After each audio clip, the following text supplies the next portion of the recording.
Hi guys, welcome back to my channel. I hope you're having a great day. So today is the day we are doing our first favourites of 2019 and fails, because I actually have a good few fails today or so far in the year, which is always good because I feel like I'm very careful and measured in what I buy, so I don't always have a lot of fails. So I actually feel like it's nice to have a few today, give a bit of balance to the video.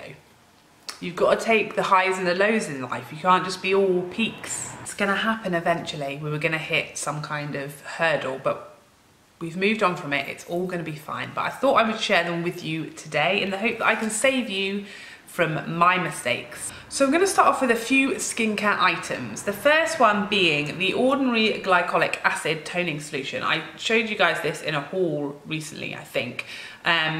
Yeah, so I've now been using this for a month, and I kind of feel like a month is the minimum time I want to use something before I tell you guys about it when it comes to skincare, because obviously you want to really try it out, see if you have a reaction, see if you notice any difference, etc. So before I used this one, I was using the Pixi Glow Tonic, which is much more expensive than this, like 2 or 3 times more expensive, I believe. At least 2 times more expensive. So I will just tell you that I do not notice a difference between that one and this one. I'm not saying this is better, but I'm saying it's as good as, for a lot more product and a lot smaller price. Obviously the packaging is very basic, but it does the job. The one difference I notice is in application. With Pixi on the cotton pad, which is how I apply it, it's glides over the skin very smoothly. This one I do notice a slight tug as I'm moving the pad over my skin, a slight one. Less than I found with the Mario Badescu, which is the other glycolic toning solution that I've tried. So yeah, this is definitely up there with those. It hasn't caused me any problems. It does exactly what I want it to do. And so I will be repurchasing this one from now on because I think it's just such a good price for a very good, as good as the other more expensive ones I've tried. Next up, this is the MAC Cleanse Off Oil Tranquil, and this is, I covered this in my Christmas haul. So I got this from my mum for Christmas, and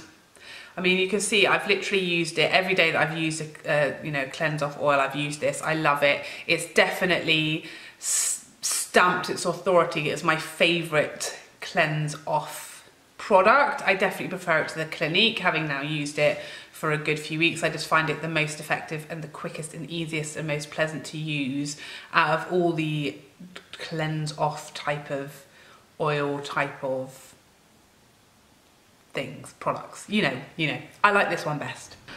This is the Kiehls Powerful Strength Line Reducing Concentrate, and let me tell you, this is without any exceptions the best skincare product I have ever used. I got a sample of this for my birthday from Space NK and their little birthday gift that you get. And I knew that I could not let that sample run out without purchasing the full size. Now this is extortionately expensive, nearly £50, so I would recommend trying to wait for a sale or something just to get some money off of it.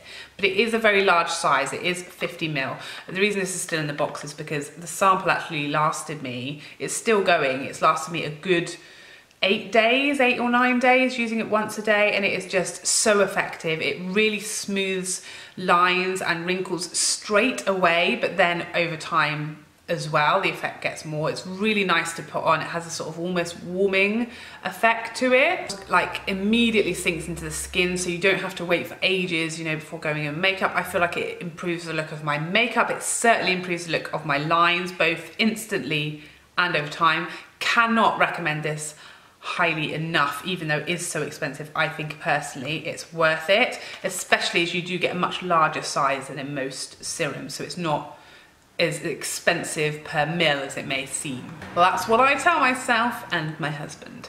So the last sort of skincare type product is this Lanolips 101 ointment, and this is the multi-balm in coconutter. There's all different scents or flavors. I think there's like a strawberry, another ones. My lips have been really suffering in the last few weeks, like in the just really cold, harsh weather. And in the evening or overnight, I put on just pure lanolin before I go to bed, but it's not very pleasant to have that stuff on your lips during the day. So I don't mind putting a big thick coat of it on overnight. You know, it's not gonna get in my mouth so much. It doesn't really matter that it's very, very sticky and very like gloopy feeling and thick on the lips. It's not something I personally want to have on my lips during the day. But anything else I've tried during the day is just not cutting it. And my lips were getting so chapped to the point where they were like bleeding. I have real issues with dermatillomania, which is like, you know, skin picking. So having chapped lips is a disaster for me because I will make it 100 times worse until my lips are raw and bleeding. So I need to keep them as smooth as I can for, you know, just because it's nice, and two, to stop myself making it worse by picking at it. And this is now just completely healed my lips because I put this on in a day and it's just smooth and it smells lovely, and it doesn't taste nice particularly, like you won't eat it, which is good because again I'll start licking it otherwise. But yeah, it smells delightful. It's incredibly effective as my pure lanolin I put on at night, but nicer, more comfortable to wear during the day because it smells nicer. It's not as thick and gloopy. It's almost got a sort of glossy finish, so I can just wear it by itself and it looks nice with makeup on or with a bare face. And it has completely saved my lips, which has been really, really good.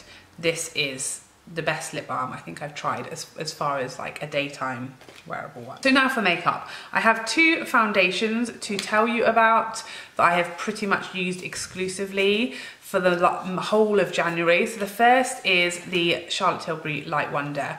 This is a very light, fresh, youthful looking foundation. It's just so easy. Like if I'm on the school run, I just want to whack something on my face, then I can just do this and a bit of bronzer and maybe some mascara. Whereas, you know, if you go for a fuller coverage, heavier foundation, you've kind of got to add some balance. You've got to do concealer, you've got to do bronzer, you've got to maybe do blush and highlight, and it's all a bit much. You've got to powder. I don't have time. Whereas this, I can put it over my eyes, right up under my eyes, and I can do that and go with nothing else. Like I don't need to put bronzer, I don't need to put concealer or powder or anything. I can just do this and mascara because it's just subtle enough to take the edge off of life, but without it needing balancing like a heavier coverage foundation. It's so natural, it's beautiful. You can also wear it with like a full beat and it look very, very natural and skin-like and glowy. I really, really love it, and it has skincare ingredients in there as well. So obviously over time you get the benefits as well. I've been loving that, and I have it in the shade 6 medium, which is perfect. And next up, this is the Laura Mercier Flawless Lumiere Radiance Perfecting Foundation. Why is it so long? Definitely in the running for like best foundation of all time. This is everything I hoped it would be and more. It's exactly what the description says of it. It is like full coverage, but luminous, but long wearing. It is smoothing and youthful. It looks like skin.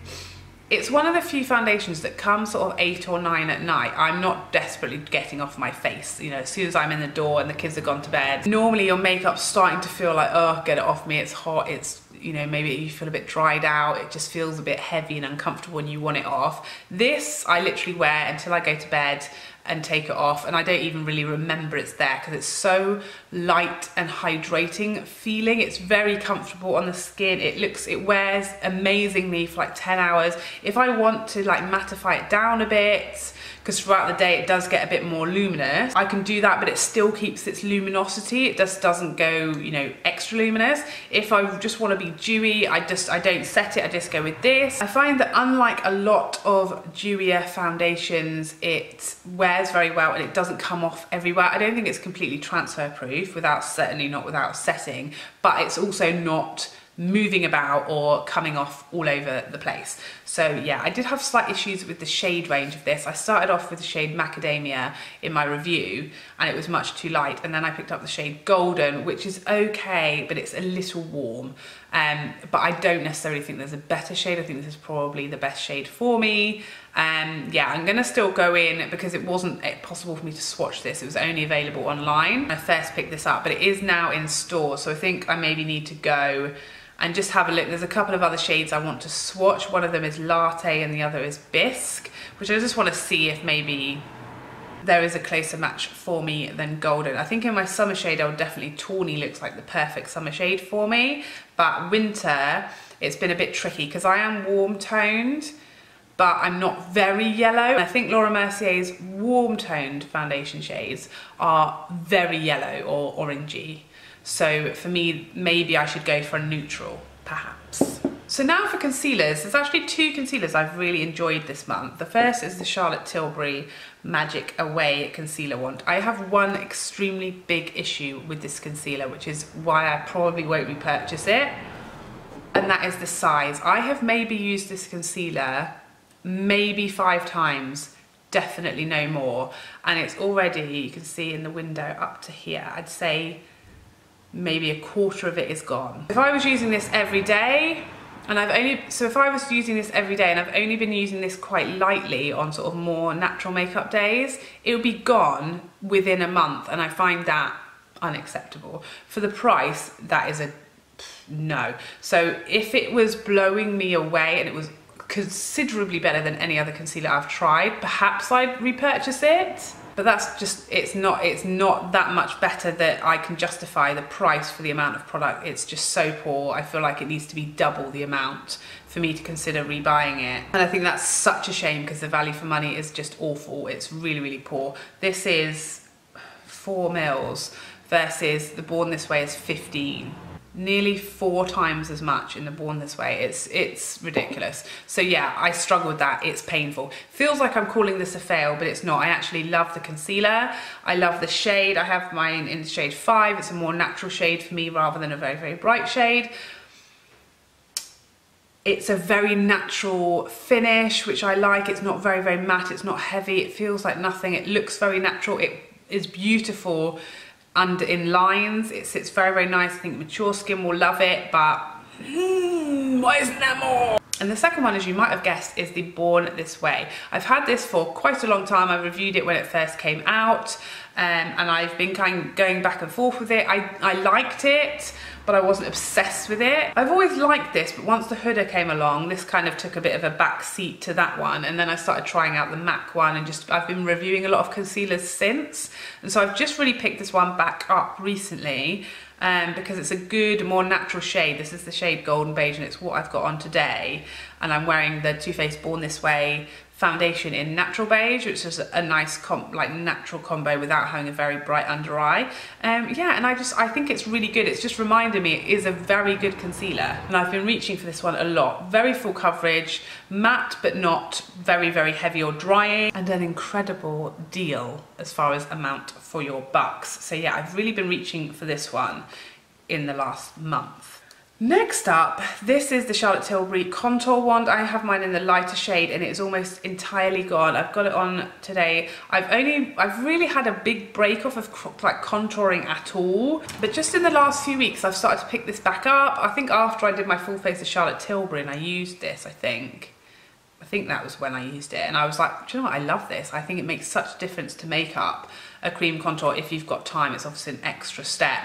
Yeah, and so I've just really been using this a lot lately, and I really rate this. It blends in like an absolute dream. It's very natural, but it just does give a nice sort of structure to your face, whilst just not looking like you've contoured your life away. It's just nice. Oh, now I want to go over the things that Mel Thompson, my beautiful, generous, insanely gorgeous friend Mel, sent me a gift just before Christmas, and I promised to keep you guys updated on what I thought. So she sent me some makeup that I can't or couldn't get in the UK. One of these items I now can get, which is pretty exciting. So the first up is the Tatcha Silk Canvas.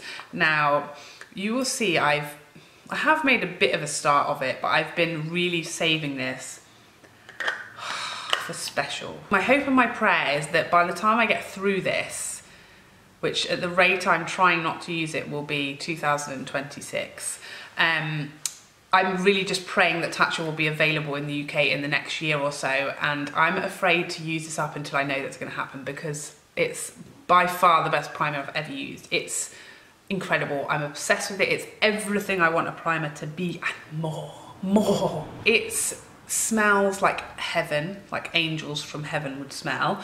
It goes on like a silky, smooth dream. The silk canvas is the perfect name for this. It literally creates a silk canvas. It blurs any lines and pores and wrinkles and texture like a dream. It's the perfect canvas for foundation. My foundations look better, they last longer. I have nothing bad to say about it. It's worth every penny. And if I could buy it, I would. And I just pray by the time I get through this, it's available in the UK, because it's honestly just, it stands out above any other primer that I use. It's a noticeable difference, which justifies the cost for me. So one of the other things Mel got me is this lipstick from Bite Beauty, and got it on today. This is the shade Honeycomb, and just the smell alone. I'm really unfamiliar with Bite Beauty because I've only ever tried one of their glosses that Mel also sent me when we did our box swap, and now this. But it seems like everything smells like sweets. It smells amazing. It's just a gorgeous, hydrating, smooth, like perfect for every day, every skin tone, like nude lip. I'm obsessed. It's just the perfect nude lip, and it smells amazing. I love the packaging as this soft touch. Just when will you come to the UK? And last but not least, Mel sent me one of the Milk Makeup liners, and this is the black shade. I'm just still figuring this thing out because I found that it's got a sharpener on one end. I found that out fairly quickly. So this is just, it's a like long wear gel liner, and I've got this in my upper waterline today. It's incredibly long wearing. It doesn't smudge. It doesn't end up, you know, at the bottom of your eye, if you don't want it to. Obviously it can do. What is wrong with me? But yeah, I did find this is like a whole experience. So I found it had a sharpener on the other end fairly quickly, but literally I've had this for weeks now, and I only just realized it also has a little smudger. Didn't know, just found it the other day. So yeah, that is cool. So you get quite an amount in there. Like, I've been using this for a good few weeks, and that's quite a lot, you know, for a liner. Oh no, please tell me you're gonna go back in. Please tell me you're gonna go back in. Oh no. For a second there, I thought I'd made a terrible mistake. But yeah, it's incredibly good, incredibly long wearing, very easy to use. And you can now get Milk Makeup in the UK, which is awesome. So I've already immediately ordered the nude one for my lower waterline. So if you were in any doubt as to how much I like this, that will answer your question to you. And a quick tip, so it's now available on Cult Beauty Milk Makeup, and I just ordered obviously the nude liner, and they're doing brilliant milk samples. So I'll actually be getting some Milk Makeup, other samples with my order, which is fantastic, and what a good idea. So you can try out more of the brand. So next up, another one of my Christmas presents, and this is a MAC blush, and this is in the shade Sweet as Cocoa. I knew it has something to do with cocoa, but yeah, I mean, I have really only been wearing this blush and the next one I'm going to tell you about for the whole of January, and pretty much since Christmas. This is just a gorgeous, luminous, glowy, sort of like coppery, chocolatey type colour, but it's just a finish for me that is just absolutely spot on, just really nice and luminous but not glittery. And next up, the Charlotte Tilbury blush, and this is the shade the Climax, one of the nipple blushes, if you will. I just swirl this together. I never use it separately or how it's meant to be used, because that's just how I am. I'm annoying. So this is the blush that I have on today. It's just so easy going. Again, it's got a gorgeous luminous finish. It's a bit like Sweet as Cocoa's slightly lighter cousin. It's you know, in the same sort of family, but just much lighter and easier for every day. You could definitely wear this with a much deeper skin tone than mine. I have to be very careful with this one, whereas this one I can whack it on and no fear, you know. It's very luminous, it's very easy to wear, slightly peachy, just beautiful finish. Next up, the Charlotte Tilbury Airbrush Flawless Finish Powder. I have the shade 2, and I've been desperate to try this for a long time, but you know me, I'm not a set with powder kind of girl. until this one came along. I don't massively love this one under the eyes. I do prefer a loose powder under the eyes, but on natural days, it is lovely under the eyes. It does set, but I don't feel like it combats creasing as much or settling in lines as much as a loose powder. But this is the only powder I've ever used to set my face that I've liked. I don't like setting my face at all. I just want as much luminosity and dewiness as possible, so I don't like setting. But on days when I've been using my Laura Mercier foundation and I've just not wanted it to be very, very dewy, or if I've been knowing I'm going to be wearing it for a very long day, or I'm going out with my kids and I don't want so much transfer, I've set with this, and it really doesn't take away all the luminosity. It just kind of keeps it under control, if you like. I just use it really lightly with a big fluffy brush. It just gives me a bit of extra longevity to the foundation under sort of tougher, longer days. It doesn't take, you know, the luminosity away. It just takes the slight edge off the shine as the day goes on. It looks very natural. It doesn't look powdery. It's definitely my favourite sort of setting powder I've ever tried, and really the only one I've wanted to use. So that says it all, really.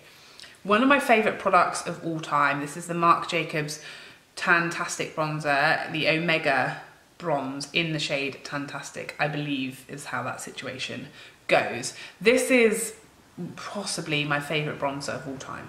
It's ginormous, like nearly as big as my head. Huge, great big mirror. It's the bronzer I've got on today. And it is just the perfect everything, really. The perfect tone.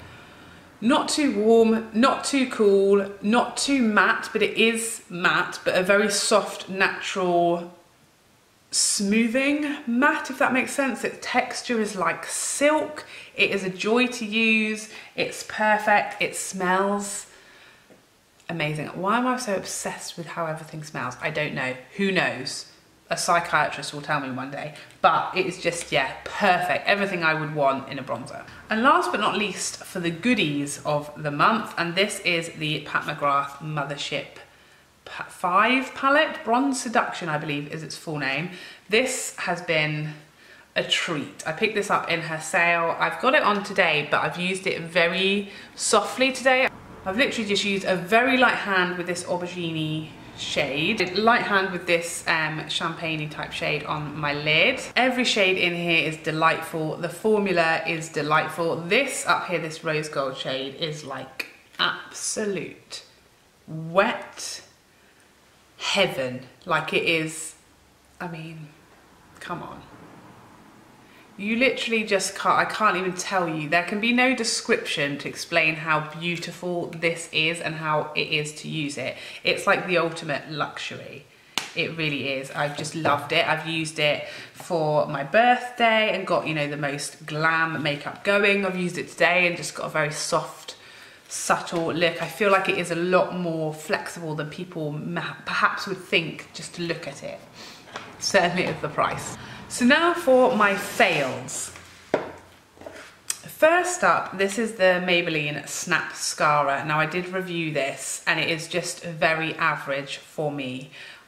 Definitely wouldn't recommend it over lots of other drugstore mascaras that are much better. I just think it's just doesn't really do enough. It doesn't do much. I said in the review that I would keep using it for a good week or so because some mascaras improve with age. I don't think that should, because I don't think that represents good value for money. I want my mascara to be good day 1, good day 30, and every day in between. But I will say that wasn't really the case with this one. It hasn't, like, you know, started to blow me away. It's stayed the same. It's just very, meh, you know, it goes on. It gives me slight volume and slight length, and it makes my lashes blacker. But yeah. It doesn't do any of those things better than lots of other mascaras, so this for me is definitely one to miss. The Unbeliever Brow from L'Oreal. I reviewed this as well. As you guys know, if you watched that review, I don't understand it. I don't really see the point of it. It lasts a long time and it is fairly smudge proof, although you will have seen in the review, not completely smudge proof. I definitely disagree that it is waterproof. It did not make it through me carefully splashing my face in the bath, so it certainly wouldn't have made it through, you know, a swimming lesson or a shower, so I don't see how it's waterproof. I don't agree that it is. It's certainly trickier and less natural looking and not as nice looking as my regular brow products like my brow pomade or my brow pencils, and therefore I don't understand when it isn't lasting 2 or 3 days, why? Just, I don't know why. Next up, this is the Olay Total Effects 7-in-1 Night Firming Moisturizer. I hate you. I hate this. I don't hate many products. I'm usually quite happy with most of the stuff I buy. I hate this. Do not buy this. The first few nights that I used this, it's very thick and way too rich. It doesn't feel, it's greasy and just, no, it doesn't feel nice to go on. But I can see past that. What I can't see past is that the entire first week of using this, every morning I woke up with a new spot. And I do not break out. I don't ever really get spots. I've got generally very clear skin. This gave me numerous spots. I was so confused because this has never happened to me before. I asked my husband to put it on his face and the next morning he woke up with 3 spots. And he won't put it on since. I keep wanting to experiment more, but he's not up for it. He won't allow me to put this on his face again. I'm actually weirdly continuing to use this because I am so weird that I can't bear to throw it away even though it's making me spotty. I can't do it, I have to use it up. But I'm having to use the teeny tiniest amount on my face and it still is giving me new spots. I know people are going to be like, what are you doing?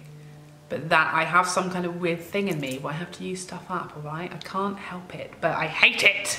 And last but not least, I don't know if this is a bit harsh, but I'm throwing it in there. This is the Hourglass Vanish Liquid Foundation. Now, you guys are probably going to be screaming at me, why haven't you reviewed this? And let me tell you, I was going to. I wanted to.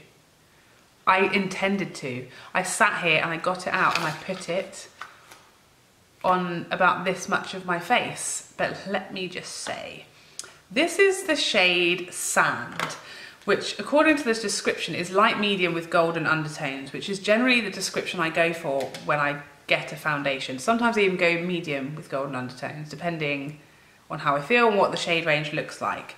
When I put this on my face,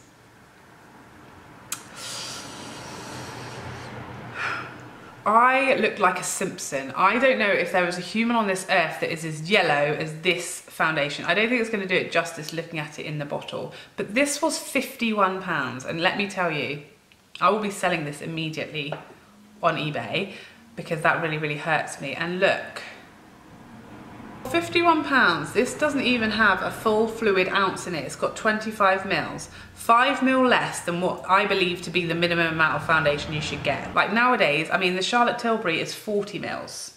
Laura Mercier, I think, is the 30. The minimum amount of foundation should be 25. What are you doing? But just, yeah, so anyway, here's what happened. I put it on this much and then I was like, what is happening? Why am I a Simpson? What? Anyway, I put a bit more on with a brush on the other side to see what was happening. It just looked so heavy and cakey and drying and just not good at all. But the shade was so bad I couldn't even do, like, it was just going to be so distracting and so awful, the shade, that I couldn't even complete a review with it. But having seen, ooh, hot water bottle just fell off my lap. Having seen lots of reviews now of this, I don't think I've seen a single person who even particularly liked it. Yeah, and I can't, having looked at the shade range, I really can't see a shade that will work for me. And so that is, I mean, if I can't find a shade when I'm usually like Joe Average as far as the shade, I don't know who Joe Average is, but we'll go with it. But that leads me to believe that the shade range is really not good. I mean, obviously it's always hard because if a shade is really off, it does really affect how you feel about it, but it really did, it wasn't enough for me to go, yeah, I'm gonna go and pick up a different shade and give it another go. It just, yeah, it's not for me. It's so expensive. It better be the best foundation ever of life. For everybody, it better be. And you better get 1,000 mils for that price. And you don't, you get not enough to justify that price. It should be 40 mils. You should have, you know, a really amazing shade range if you're going to charge that much for people, and it should really do exactly what it says on the tin. I've been seeing them throwing out words like natural finish. I think I've even seen them say luminous or dewy if you use a sponge, and everyone I've seen, it's heavy, flat, matte, very, very cakey, it seems. No, I haven't seen a single review. I've seen a sponsored review that still sort of seemed to have some not great things about it, which is quite unusual. And then I've seen lots of unsponsored reviews, lots of people who picked up samples from Sephora as they were giving them out who have just literally hated it. So yeah, I just don't think for the price I can go through it again. For me to be able to say this is anything but a fail based on the price and the amount of product, it would have to be life-changing, and it would have to be better than any other foundation I've tried, and it is definitely not. So this is probably my biggest disappointment so far of 2019, other than the fact that it hasn't snowed yet. And hopefully it's going to be this week. So there you have it. Those are my favourites and fails so far in 2019. I hope you guys are having a great start to the year, and I hope to see you in a future video. Otherwise, take care for now. Bye bye bye bye bye.